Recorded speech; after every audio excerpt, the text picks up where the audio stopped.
Hi friends, welcome to my channel. విక్కీని కాపాడి గాయపడిన పద్మావతి విక్కీ ఇంటికి రావడంతో వణికిపోతున్న మురళి. నిజంగానే విక్కీని కాపాడడానికి వెళ్ళి పద్మావతి గాయపడిందా? అసలు విక్కీ ఎలా తిరిగి వచ్చాడు, అసలు ఏం జరిగింది అనేది ఈ వీడియోలో తెలుసుకుందాం.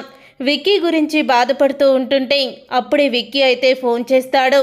నేను ఓ బిజినెస్ పని మీద లండన్ వెళ్తున్నాను, అందుకే మీకు కాల్ చేయలేదని చెప్తాడు. విక్కీని బెదిరించి ఇంటికి ఫోన్ చేయిస్తారు రౌడీలు అయితే. తర్వాత పద్మావతి అయితే విక్కీ ఫోన్కి మళ్ళీ ఫోను ట్రై చేస్తుంటే అస్సలు కూడా ఫోను కలవదు. అప్పుడే తనకు తెలిసిన ఒక ఫ్రెండ్ ద్వారా విక్కీ ఎక్కడి నుంచి మాట్లాడాడు ఏంటని మొత్తం కూడా ఎంక్వైరీ చేస్తే తను ఈ స్టేట్లోనే ఉన్నాడు, ఇతర దేశాలకు కూడా ఏమీ వెళ్ళలేదు, లండన్ నుంచి ఈ ఫోను రాలేదని తెలుస్తుంది. అయినా అసలు సారు ఎక్కడికి వెళ్ళుంటారు, మరి లండన్కి వెళ్ళానని ఎందుకు చెప్పారు అని పద్మావతిలో అనుమానం వచ్చి పద్మావతి అయితే పోలీస్ స్టేషన్కి వెళ్తుంది. పోలీస్ స్టేషన్కి వెళ్తున్న పద్మావతిని అయితే అక్కడ ఉన్న పోలీసు వాళ్ళు పద్మావతిని అంటూ ఉంటారు, మీ ఆయన తప్పిపోయాడా అంటూ వాళ్ళు అయితే తమాషాగా మాట్లాడుతూ ఉంటారు. అది విని ఆయన ఒక పెద్ద బిజినెస్ మ్యాన్, అలాంటి బిజినెస్ మ్యాన్ కనిపించడం లేదంటే కనీసం మీకు ఇంత కూడా రెస్పాన్సిబిలిటీ ఎందుకు లేదో అని పద్మావతి అడుగుతూ ఉంటుంది. చూడండి మేడం, మీరు అంతా కూడా రాసివ్వండి, మేము ఎంక్వైరీ చేస్తాము అని నిర్లక్ష్యంగా సమాధానం చెప్తారు పోలీసు వాళ్ళైతే. పద్మావతికి మురళి మీదే అనుమానం వస్తుంది. మురళి అనుమానం వచ్చి మురళి ఫోన్ని చెక్ చేయాలనుకుంటుంది. ఇక మురళి గదిలోకి వెళ్తుంది. అప్పుడే ఇక మురళి అక్కడికి వస్తాడు. గోడ వెనకాల దాక్కుని ఉంటుంది. తను వాష్రూమ్కి వెళ్ళిన తరువాత మురళి ఫోన్లో ఉన్న మెసేజ్లన్నీ కూడా చూస్తుంది. ఆ మెసేజ్లో నేను వచ్చే వరకు వాణ్ణేం చేయకండి అని మెసేజ్ ఉంటుంది. అది చూసి ఒక్కసారి షాక్ అయిపోతూ ఉంటుంది పద్మావతి అయితే. విక్కీ సారు కనిపించకపోవడానికి వీడికి ఏదైనా సంబంధం ఉందా, వీడే ఏదైనా చేశాడా అని అనుమానం వస్తుంది పద్మావతికి అయితే. ఇక అనుమానం రావడంతో పద్మావతి ఒకరోజు మురళిని ఫాలో అవ్వాలని చెప్పి మురళి ఫాలో అవుతే తప్ప విక్కీ సారు ఎక్కడున్నారో తెలీదు అని అనుకుంటూ ఉంటుంది పద్మావతి. మరొక పక్క ఏమో విక్కీ సరిగ్గా టైంకి భోజనం చేయక తనకి డయాబెటిక్ ఉండడంతో తను అక్కడికక్కడే స్పృహ కోల్పోతాడు. ఇక స్పృహ కోల్పోయిన విక్కీని చూసి అక్కడే ఉన్న రౌడీలు అయితే కంగారు పడతారు. ఏంట్రా ఇతను స్పృహ కోల్పోయాడేంటి, లే పైకి అని అంటూ విక్కీని అంటూ ఉంటారు. ఇతనికి డయాబెటీస్ ఉందట, మన బాస్ చెప్పారు, ఇప్పుడు దానికి సంబంధించిన మెడిసిన్స్ ఇవ్వకపోతే మళ్ళీ ఏదైనా ప్రమాదం జరగచ్చు, మళ్ళీ బాస్ మనల్ని తిడతారు అని అనుకుంటూ రౌడీలో ఒక అతనైతే ఇక మెడిసిన్స్ తేడానికి వెళ్తాడు. మురళిని ఫాలో అవుతూ వెళ్ళినా సరే పద్మావతికి ఎటువంటి క్లూ దొరకదు. తర్వాత పద్మావతి అయితే ఇక రౌడీ ఏ మెడికల్ షాప్కి అయితే వెళ్తాడో అదే మెడికల్ షాప్ దగ్గరికి తను కొన్ని మెడిసిన్స్ తీసుకుందామని వెళ్తుంది.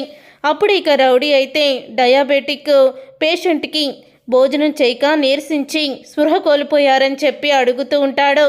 అప్పుడే సార్ కూడా డయాబెటిక్కి సరైన సమయానికి తింటున్నారో లేదో, ఆయనకి సరైన సమయానికి తిండి ఉంటుందో లేదో అని పద్మావతి ఆలోచించుకుంటూ ఉంటుంది.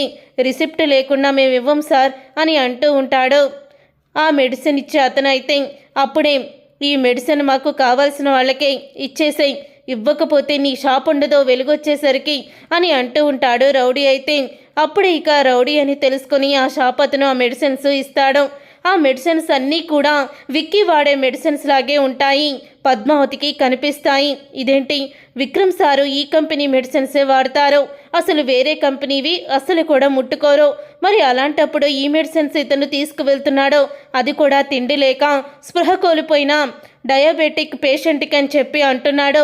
మరి ఇప్పుడు ఇతన్ని ఫాలో అవుతూ వెళ్తే ఏదైనా క్లూ దొరకచ్చు అని అనుకుంటూ ఇక పద్మావతి అయితే ఆ రౌడీని ఫాలో అవుతూ అతనికి తెలియకుండా అతని వెనకాలే వెళ్తూ ఉంటుంది. అలా అతని వెనకాలే వెళ్తూ ఉన్న పద్మావతికి అయితే ఇక రౌడీ విక్రమ్ ఉన్న చోటికి వెళ్తాడు. అప్పుడు ఇక పద్మావతి కిటికీలో నుంచి లోపలికి తొంగి చూస్తుంది. అలా లోపలికి చూడంగానే ఇక విక్కీ అయితే ఉంటాడు. విక్కీని చూసి ఒక్కసారే షాక్ అయిపోతూ ఉంటుంది పద్మావతి అయితే. విక్రమ్ సారు ఇక్కడున్నారా, అంటే మిమ్మల్ని కిడ్నాప్ చేశారా, అసలు మిమ్మల్ని ఎవరు కిడ్నాప్ చేస్తుంటారో అని చాలా టెన్షన్ పడిపోతూ ఉంటుంది. పద్మావతి అయితే మిమ్మల్ని ఎలాగైనా కాపాడుతాను సారు అని అనుకుంటూ ఉంటుంది. ఇంతలో అక్కడికి ఒక కారు వస్తుంది. కారు రావడంతో పద్మావతి పక్కకు వెళ్ళి దాక్కుని ఉంటుంది. కారులో నుంచి ఒక వ్యక్తి దిగి విక్కీ దగ్గరికి వెళ్తాడు. ఇక విక్కీ దగ్గరికి వెళ్ళి మాస్క్ పెట్టుకొని వెళ్ళడంతో విక్కీ అయితే అతన్ని గుర్తుపట్టడు. అప్పుడే ఇక విక్కీ కొంచెం సేపు అతను మాట్లాడుతూ ఉంటాడు. నువ్వు పెద్ద బిజినెస్ మ్యాన్వి, నీతో మాకు చాలా పనుంది, అందుకే నిన్ను కిడ్నాప్ చేశాము అని అంటూ ఉంటాడు. అప్పుడే రే నువ్వెవరో నాకు తెలుసురా, నువ్వు ఆ కృష్ణగాడివే కదా అని అంటూ ఉంటాడు. విక్కీ అయితే ఓ బామర్ది నన్ను గుర్తుపట్టేశావా అని విక్కీని అంటూ ఉంటాడు. మురళి తన ఫేస్కున్న మాస్క్ని తీసేస్తాడు. అయినా నన్ను కిడ్నాప్ చేసే అంత ధైర్యం దమ్ము అంత పిరికితనం నీలోనే కదా ఉన్నాయి అని చెప్తూ ఉంటాడు. విక్కీ అయితే అదేంటి ధైర్యం దమ్ము అన్నావు, మళ్ళీ పిరికితనం అంటున్నావేంటి అని అనగానే నన్ను కిడ్నాప్ చేయడానికి ధైర్యం కావాలి, అలాగే పిరికి వాళ్ళగా మాస్క్ వేసుకొని వచ్చావు, అందుకనే చెప్తున్నాను అని విక్కీ చెప్తూ ఉంటాడు.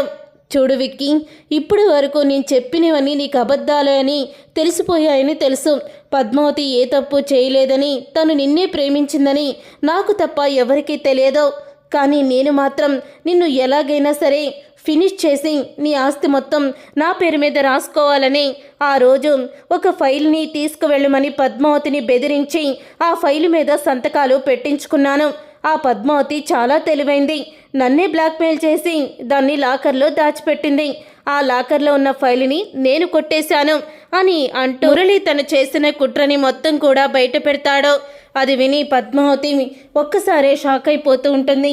ఇక పద్మావతి షాక్ అయిపోతూ ఇక అలా మురళి వెళ్ళే వరకు కూడా అలా వెయిట్ చేస్తూ ఉంటుంది. తరువాత ఎవరూ లేని సమయం చూసి లోపలికి వెళ్తుంది. సారు సారు అని పిలుస్తుంది. అప్పటికే తన చేతి కట్లు అన్నీ కూడా విప్పేసుకున్న విక్కీ అయితే కిటికీలో నుంచి పద్మావతిని చూస్తాడు. ఇక పద్మావతిని చూసి పద్మావతి అని అంటూ ఉంటాడు. ఇంతలో రౌడీ వచ్చి పద్మావతి తల మీద కొడతాడు. అది చూసి విక్కీ అయితే షాక్ అయిపోతూ పద్మావతి అంటూ ఇక పద్మావతి గాయపడడంతో ఆ రౌడీలందరినీ కూడా చితకబాదుతాడు. నా పద్మావతిని కొడతావా అంటూ ఆ రౌడీని కూడా తల బద్దలు కొడతాడు. అలా పద్మావతికి గాయం అవడంతో పద్మావతిని తీసుకొని ఇక విక్కీ అయితే బయలుదేరుతాడు. ఇక విక్కీ పద్మావతిని తీసుకొని నేరుగా ఇంటికి తిరిగి వస్తాడు. పద్మావతిని దెబ్బలతో ఉన్న విక్కీని చూసి కుటుంబం మొత్తం షాక్ అయిపోతూ ఉంటుంది. విక్కీ రౌడీల నుంచి తప్పించుకొని రావడంతో మురళి అయితే ఏం జరగబోతుందా అని తన గుట్టు రెట్టయిపోతుందేమో అని వణికిపోతూ ఉంటాడు. చూసారుగా ఫ్రెండ్స్, రాబోయే కథలో ఖచ్చితంగా ఇలాగే జరగబోతుంది. మరి ఇలాగే జరగాలని మీరైతే కోరుకుంటున్నారా? అయితే వీడియోని తప్పకుండా లైక్ చేయండి, షేర్ చేయండి, కామెంట్ చేయండి. నువ్వు నేను ప్రేమ సీరియల్ అప్కమింగ్ ఎపిసోడ్స్ని టీవీలో కన్నా ముందుగా చూడాలనుకుంటున్నారా? అయితే వెంటనే ఛానల్ని సబ్స్క్రైబ్ చేసుకొని పక్కనే ఉన్న గంట సింబల్పై ఆల్ అని క్లిక్ చేయండి. అప్పుడే మేము పెట్టే ప్రతి వీడియో మీరు మిస్ కాకుండా చూసేయవచ్చు.